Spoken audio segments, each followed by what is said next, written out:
Hello student, welcome to my channel. So student, आज की video में हम विलियम वर्ड्सवर्थ की एक सनेट पढ़ने वाले हैं जिसका नाम है the world is too much with us, जिसको लिखा गया था 1802 में और इसको पब्लिश किया गया था 1807 में।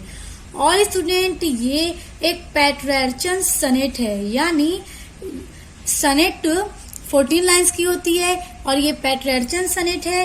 तो इसकी जो ऊपर की 8 लाइन है उसको एक्टेव और नीचे की 6 लाइन को सेस्टेट में बांटा गया है। और स्टूडेंट, इसका जो राइमिंग स्कीम है वो है A B B A C D C D. ये इसका राइमिंग स्कीम है। तो स्टूडेंट, आई होप कि आपको राइमिंग स्कीम समझना बहुत अच्छे से आ गया होगा, क्योंकि मैंने पहले की वीडियोस में भी बताया है और उसके अलावा मैंने एक वीडियो बना रखा है सनेट के ऊपर कि उसका राइम स्कीम किस तरह से पहचाने। उसमें मैंने एग्जाम्पल एक सनेट का दे के पूरा अच्छे से समझा दिया है। मैं उसका लिंक आपको डिस्क्रिप्शन बॉक्स में दे दूंगी, आप लोग देख लीजिएगा। इससे क्या होगा ना कि आपको राइमिंग स्कीम पहचानना किसी भी सनेट का, किसी भी पोएम का बहुत ही इजी हो जाएगा।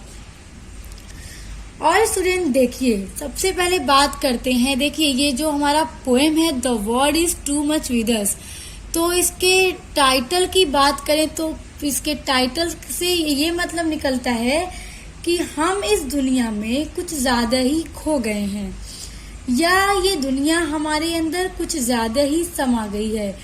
तो विलियम वर्ड्सवर्थ इस पोएम में ये लिखते हैं कि औद्योगिक क्रांति के बाद 19वीं शताब्दी में यूरोप के जो लोग थे वो लोग भौतिकवाद में इतना ज्यादा बिजी हो गए थे कि वह लोग प्रकृति एवं कला से बिल्कुल दूर हो गए।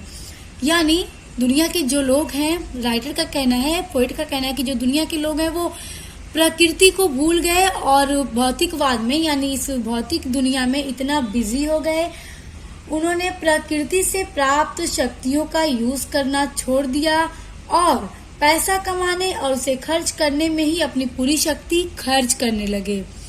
तो स्टूडेंट, चलिए पोएम को स्टार्ट करते हैं और लाइन बाय लाइन इसे समझते हैं, तब आपको ये और अच्छे से समझ आ जाएगी। The world is too much with us. तो यहाँ पे सबसे पहले पोएट ये कहते हैं कि संसार में फैले भौतिकवाद को देखकर वो दुख प्रकट करते हैं। यानी सबसे पहले लाइन में पोएट इस बात पर दुख करते हैं कि संसार में जो ये भौतिकवाद फैल गया है इसी को लेके। यानी वो कहते हैं कि ये भौतिक वस्तुओं की जो दुनिया है लोगों के अंदर कुछ ज्यादा ही समा गई है। लेट एंड सून, लोगों के अंदर कुछ ज्यादा ही समा गई है, यानी हम एक चीज को पाकर बैठते नहीं हैं। यानी इस दुनिया में एक व्यक्ति को अगर बहुत सारी चीजें मिल जाए स्टूडेंट्स, तो पोएट का यही कहना है कि वो फिर भी थकता नहीं है और बैठता नहीं है। वो सोचता है कि मुझे इससे भी और ज्यादा चीजें मिल जाए और उसको पाने के लिए वो भागता ही रहता है, दौड़ता ही रहता है। Getting and spending. Getting means होता है अर्न करना या कमाना, स्पेंडिंग यानी खर्च करना। तो यहाँ पर पोएट कह रहे हैं कि हम सिर्फ कमाने और उस पैसे को खर्च करने में लगे रहते हैं। We lay waste our powers. We lest waste, हमने खो दिया है, अवर पावर्स, अपनी शक्तियों को। यहाँ पे पोएट किस शक्ति की बात कर रहे हैं? यहाँ पे पोएट बात कर रहे हैं कि हमारा नेचर से कोई मतलब नहीं है और हमने अपनी शक्ति को खो दिया है। यानी हमें अपने रिश्तेदारों, दोस्तों, पड़ोसियों से कोई मतलब नहीं है। हम सिर्फ और सिर्फ पैसे कमाने और खर्च करने में लगे रहते हैं। तो हमने यही सबसे बड़ी अपनी पावर खो दी है कि हम रिश्तेदारी, दोस्ती, ये सब कुछ निभाना भूल चुके हैं। Little we see in nature that is ours. और हमने साथ ही साथ अपने आसपास का वातावरण और प्रकृति पर ध्यान देना भी छोड़ दिया है।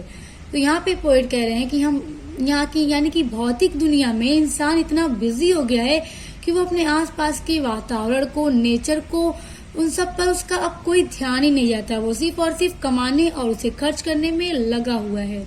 We have given our hearts away, a sordid boon. तो देखिए स्टूडेंट, इस वाली लाइन में पोइट कह रहे हैं और हमने अपनी इमोशंस यानी हमने अपना हार्ट, अपना दिल, अपनी भावनाएं, अपनी इमोशंस को दे दिया है।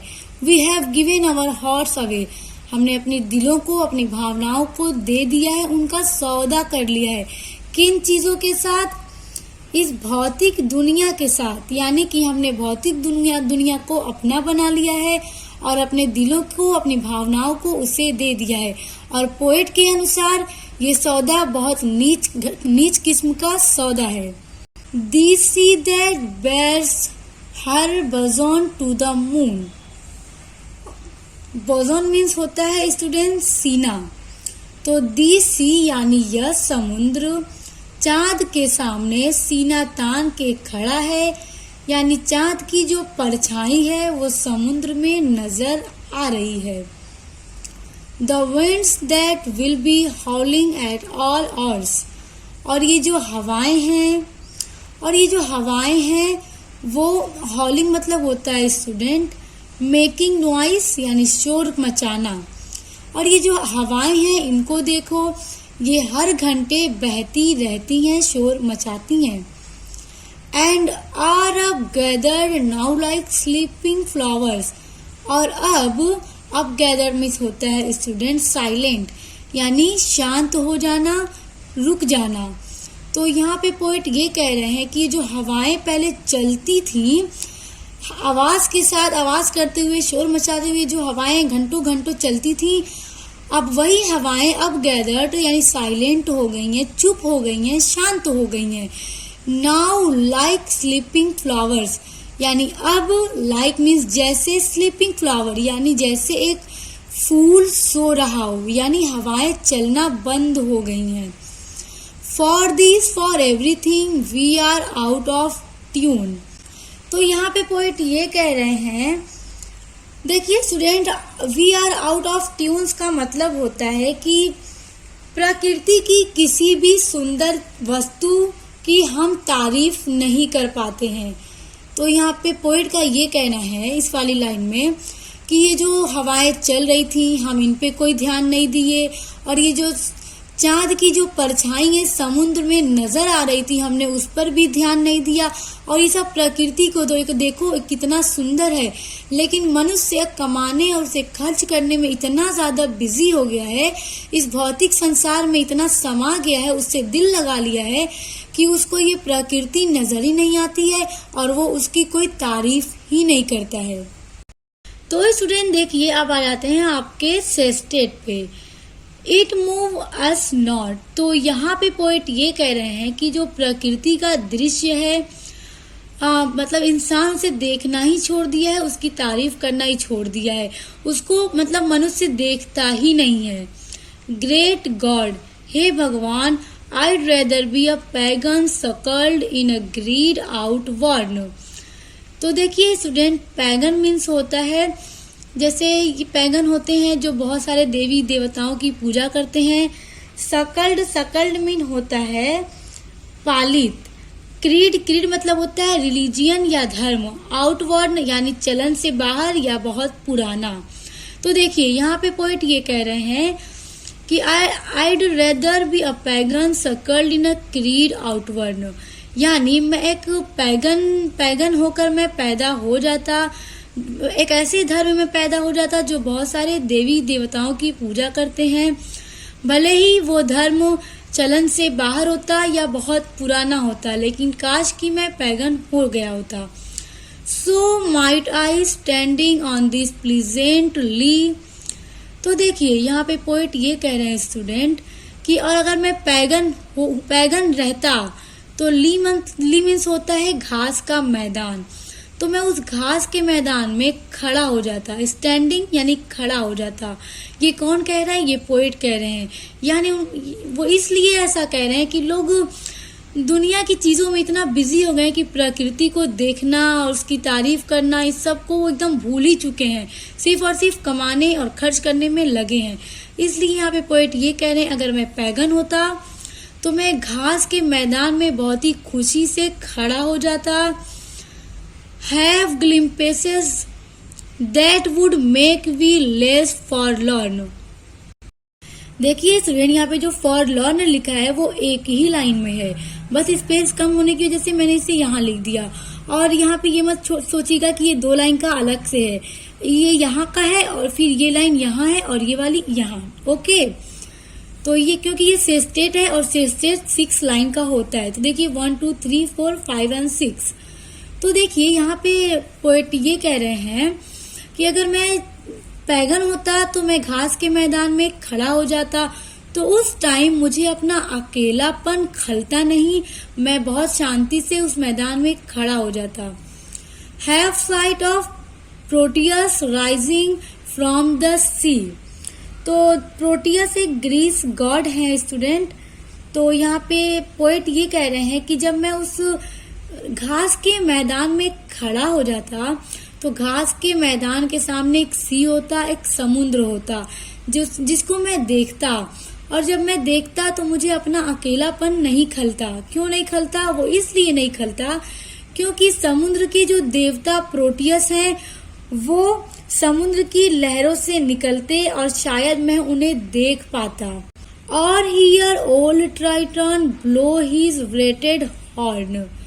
और अब देखिए ये पोएट कह रहे हैं और मैं सुनता। ट्राइटन ये भी एक ग्रीक देवता है। तो अब यहाँ पोएट इनका नाम लेते हैं और कहते हैं कि मैं ट्राइटन को उसके शंख के द्वारा शोर मचाती हुई समुद्र की लहरों को शांत करते हुए सुनता।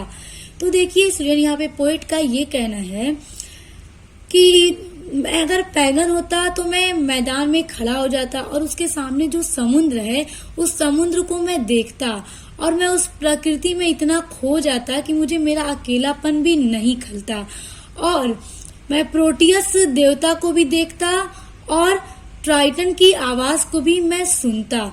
तो यहाँ पे पोएट का ये कहना है कि ये जो दुनिया के लोग हैं भौतिक दुनिया में उसकी भौतिक वस्तुओं में कमाने और खर्च करने में इतना ज्यादा बिजी हो गए हैं कि उन्हें अपने आसपास का नेचर नहीं दिखता, वो प्रकृति को, भगवान को एकदम भूल चुके हैं। अगर मैं पैगन होता तो मैं मैदान में खड़ा होके घास की तरफ देखता, समुद्र की तरफ देखता और प्रोटियस को और ट्राइटोन को भी शायद मैं देख पाता। यानी उनका कहना ये है कि मतलब ये भौतिक दुनिया को छोड़ के प्रकृति की तरफ हमें बढ़ना चाहिए। अगर हम प्रकृति से दिल लगाएंगे तो शायद हम भगवान को, देवता को देख पाएंगे और उनकी आवाज को सुन भी पाएंगे। सो स्टूडेंट, आई होप कि आपको ये सनेट बहुत अच्छे से समझ में आ गया होगा। मैंने अपनी तरफ से पूरी कोशिश की है कि आपको बहुत अच्छे से समझ में आ जाए। और स्टूडेंट देखिए, आपका ये जो सनेट है मैं इसका रेफरेंस, कॉन्टेक्ट और एक्सप्लेनेशन का भी वीडियो अपलोड करूंगी। इसके अलावा जितनी भी पोएम्स मैंने आपके BA second semester English literature की अपलोड की हैं मैं उन सब का रेफरेंस, कॉन्टेंट, एक्सप्लेनेशन अपलोड करूंगी क्योंकि वो एग्जाम के लिए बहुत ही ज्यादा इम्पोर्टेंट है। और उसके अलावा मैं आपको आपके बीए और सेकेंड सेमेस्टर का पेपर और इम्पोर्टेंट क्वेश्चन आंसर की भी वीडियो बना चुकी हूँ स्टूडेंट। और इसके अलावा मैं और भी बनाऊंगी कि आपके सनेट पोएम से किस तरह से क्वेश्चंस आते हैं। तो सभी वीडियोस को देखने के लिए आप मेरे चैनल को सब्सक्राइब करके बेल आइकन को प्रेस कर लीजिए। अब मिलते हैं नेक्स्ट वीडियो के साथ।